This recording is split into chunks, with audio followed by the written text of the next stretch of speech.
जय श्री कृष्णा। राधे राधे। निर्जला एकादशी व्रत कथा। ज्येष्ठ मास के शुक्ल पक्ष की एकादशी को निर्जला एकादशी कहा जाता है।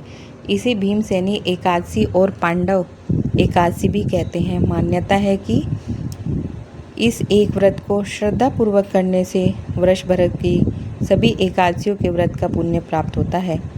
पांडवों के समय की कथा है। प्राचीन काल में युधिष्ठिर, अर्जुन, नकुल, सहदेव और उनकी माता कुंती नियमित रूप से प्रत्येक एकादशी का व्रत रखते थे, लेकिन भीम के लिए बहुत कठिन था। भीम को अत्यधिक भूख लगती थी, बलशाली थे और उनका शरीर अधिक भोजन की मांग करता था। वे भगवान विष्णु के भक्त तो थे, परंतु उपवास नहीं कर पाते थे। इस कारण से वो चिंतित रहते थे कि उन्हें एकादशी का व्रत का पुण्य कैसे मिलेगा। एक दिन भीम ने अपने पितामह और गुरु वेदव्यास के चरणों में प्रणाम करके कहा, गुरुदेव, मैं सभी धार्मिक कार्य करना चाहता हूँ, लेकिन भूख के कारण एकादशी का व्रत नहीं रख पाता। कृपया ऐसा कोई उपाय बताएं जिससे मुझे सभी एकादशियों का फल प्राप्त हो जाए।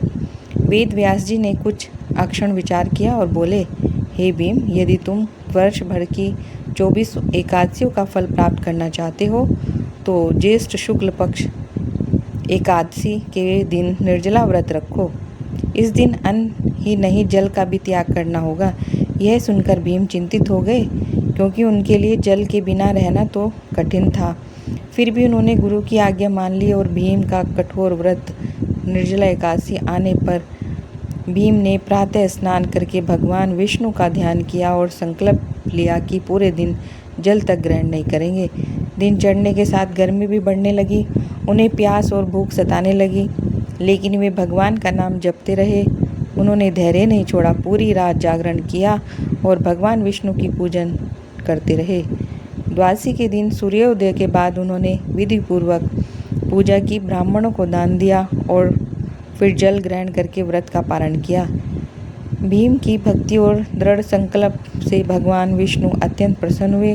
उन्होंने आशीर्वाद दिया, हे भीम, जो व्यक्ति श्रद्धा और नियम पूर्वक निर्जला एकादशी का व्रत करेगा उसे सभी एकादशियों के समान पुण्य प्राप्त होगा। तभी से यह एकादशी भीमसेन एकादशी के नाम से प्रसिद्ध हुई। सभी एकादशियों के समान पुण्य प्राप्त होता है। भगवान विष्णु की विशेष कृपा होती है, पापों का नाश होता है, दान, जप, भजन और सेवा का विशेष फल मिलता है, मोक्ष का मार्ग प्रशस्त होता है। निर्जला एकादशी हमें संयम, श्रद्धा और संकल्प की शिक्षा देती है। भीमसेन जैसे बलशाली योद्धा ने भी गुरु की आज्ञा और भगवान की भक्ति के लिए कठिन व्रत किया।